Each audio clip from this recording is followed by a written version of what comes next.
Yo yo, Theo here, back for another episode of the Sauna Diaries. It's been a while, because of school mostly.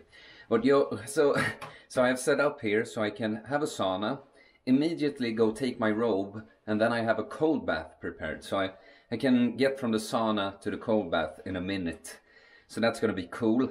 I went for the coldest temperature that thingy that the water comes from would allow. I think that's 8 degrees Celsius, like fridge temperature. And I even threw some ice cubes and stuff in there to keep it cold or even colder. And to be clear, I've never done this before. So yeah, see you when I got a good sweat on. Alright, so now I'm here.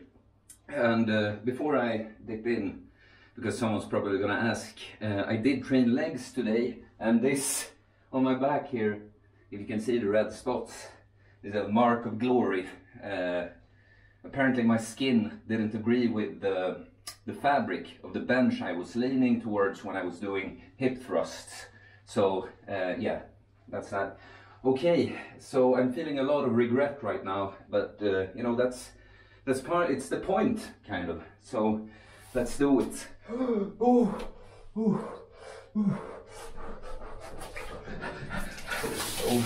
too much water.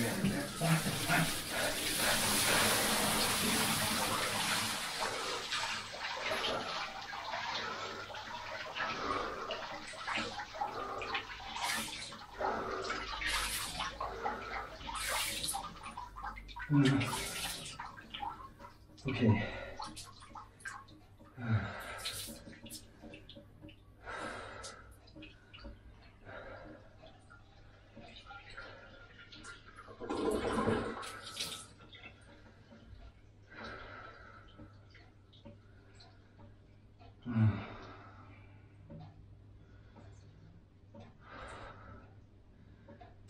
Wow, intense.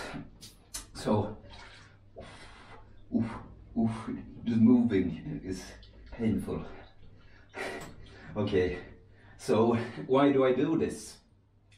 Well, I could give you a boring answer, like I did train legs, and this, the cold, will have a nice anti-inflammatory effect on my legs. So yeah, sure.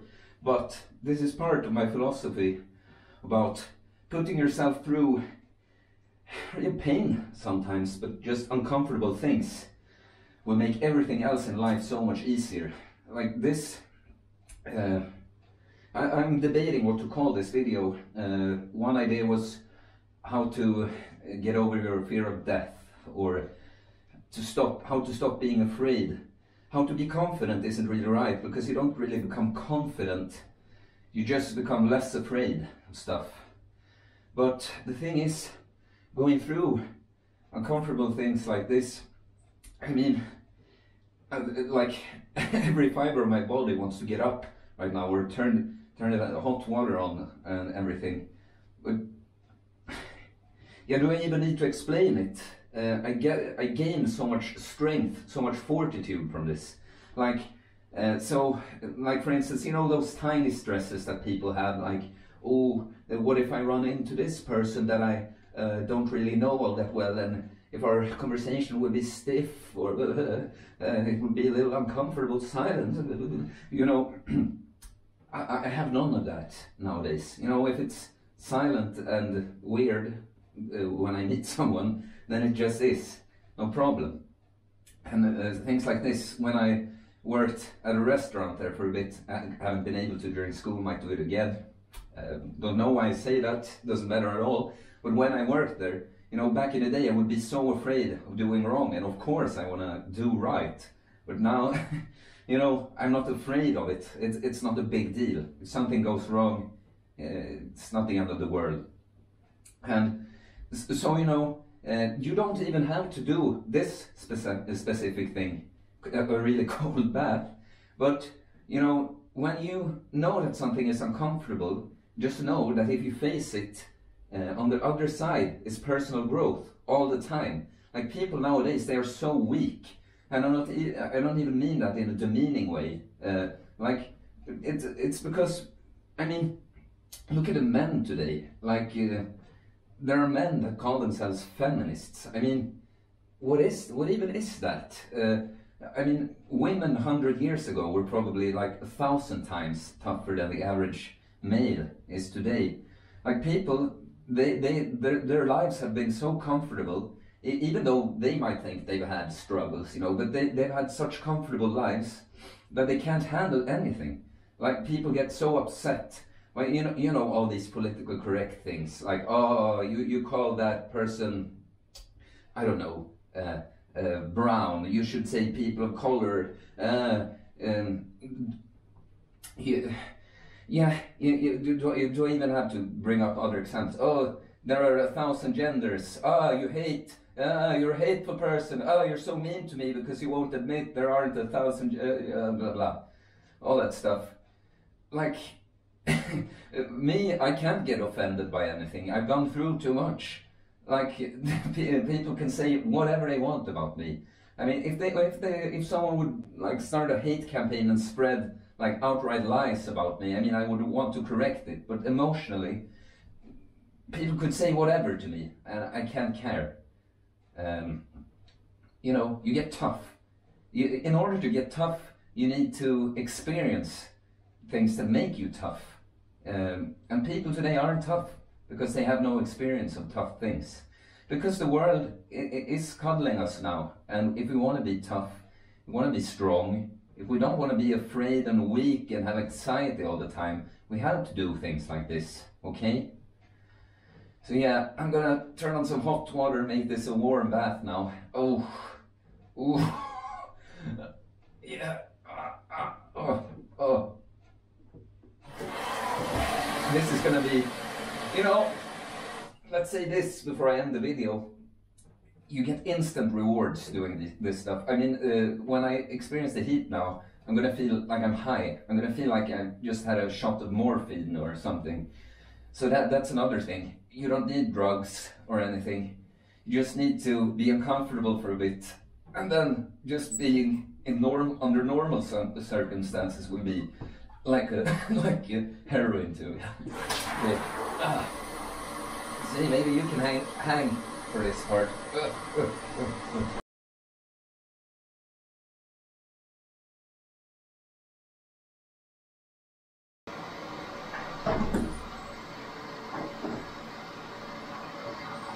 Maybe it's done to keep this.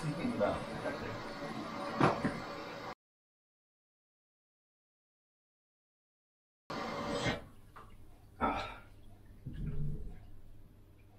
So now it's nice and warm. But like I said, like instant gratification. This is just amazing right now.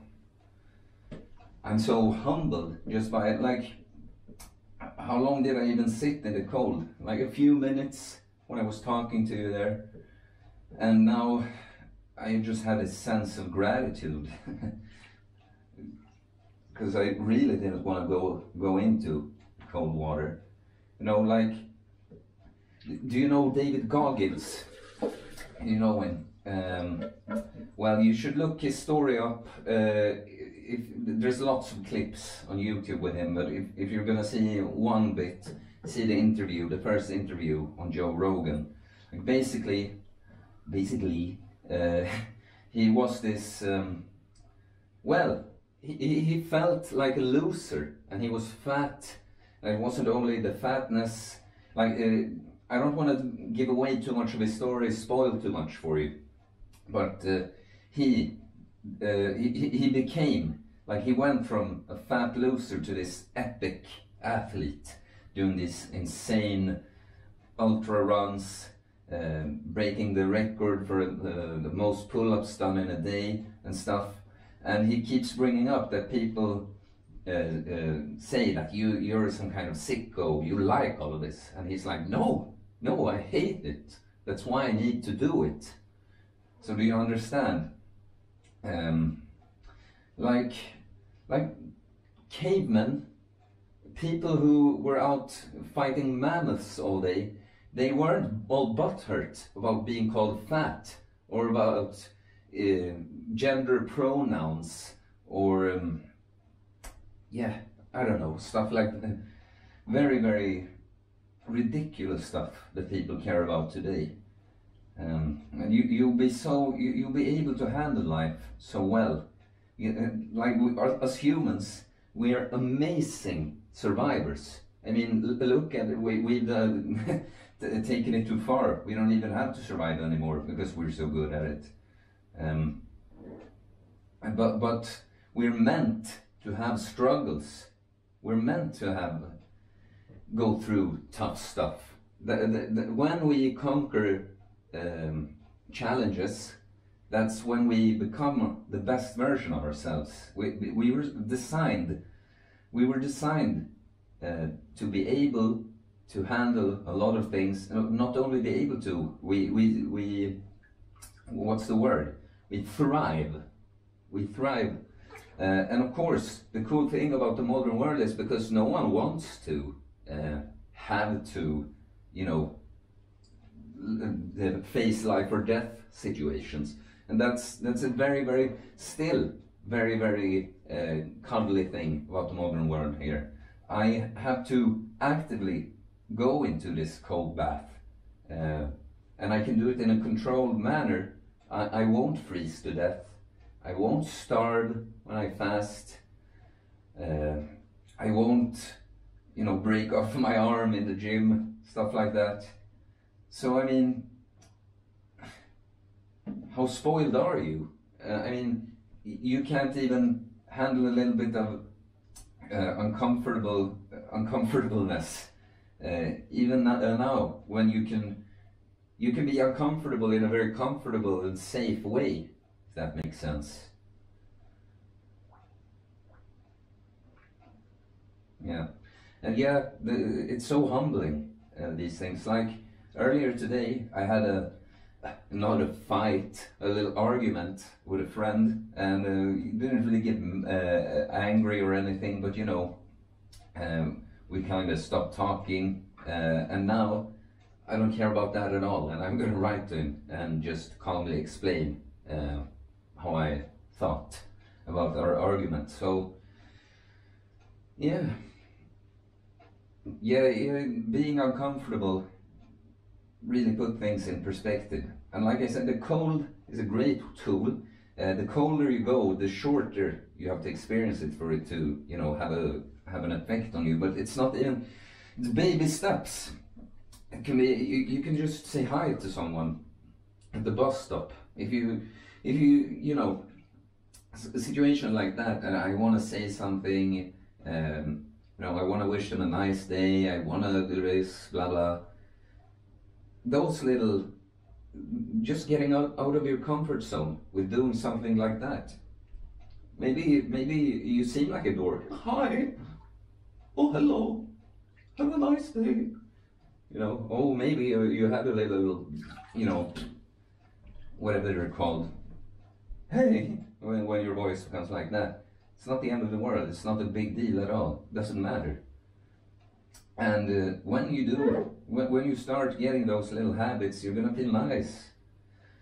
You're a cool guy or girl, just walking the street, smiling, saying hi to people. So literally, you can start with a little thing like that, and then just going to the gym. If you're someone, I know especially women, but guys too, are afraid of even going to the gym. Either because they think they look small or big, in a bad way, or they're just not used to the environment and all the equipment and stuff. When I started going to the gym, I was a total noob. I could count on one hand the times probably on one finger almost, and I probably looked dumb doing some stuff, weird or wrong. But that's the point. That's why I brought up David Goggins. It's not like I'm just free from that I'm super confident and like have zero feelings of being uncomfortable. I learned from my episode with panic attacks. That's how I learned all of this. That I had been taking the easy route my whole life. I fled challenges, all of that. But when I started having panic attacks, I couldn't flee anymore. And I brought that up in another video. Like the biggest thing I had to face, like every time I had to go somewhere and I knew I was going to have a panic attack, I had to face death, basically, because, you know, having a panic attack, that you, on some deep level, you know logically that you're not dying, but, you know, you feel like it. But there was this one instance when I was singing with a choir in the fanciest concert hall in Moscow, Russia. And I was so afraid, you know, all these thoughts. I am having a panic attack already now before we're going on stage. I'm trembling like crazy. What if it'll show? What if I'll pass out? I'll make a fool out of myself. Everyone will see me. Everyone is going to wonder, why is this guy who has been singing in choirs forever a total mess on the scene? He's just one of, like, I don't even remember, we were lots of people, more than one choir singing together, but so like one of 60 people, why is he taking this? So, you know, all these thoughts. I just I just wanted out of it, but I did it, and it was much tougher than this cold bath when I did it. And then when it was over, no one except me knew that I felt this way about it. So that's just one thing, that it's often just you who makes a big deal of something, no one else cares. But also the other thing, I was the only one who knew how freaking strong I was to do that. Because, you know, you could say that, oh wow, you were a choral singer who went on the stage and sang, great job, great job. But, you know, I knew what it took for me, how strong willpower I needed to have. And that's how I learned this. And that's how I actually became more confident. Because, yeah, I will always carry with me that I had the strength to go against what everything in my body, mind was telling me to do. I could just say, no, I'm going to do this because I know this is the right way. Yeah, I think that's a good note to end on. And I hope you bring this with you and start being uncomfortable, start challenging yourself. You know, go to the gym if you're uncomfortable doing that. Talk to strangers. Have a cold shower, a quick one, start with a quick one. You know, or, you know, keep having fun with being super insecure about ridiculous things, have anxiety, be a loser. It's up to you. So please hit like, subscribe. Yeah, I'm all done.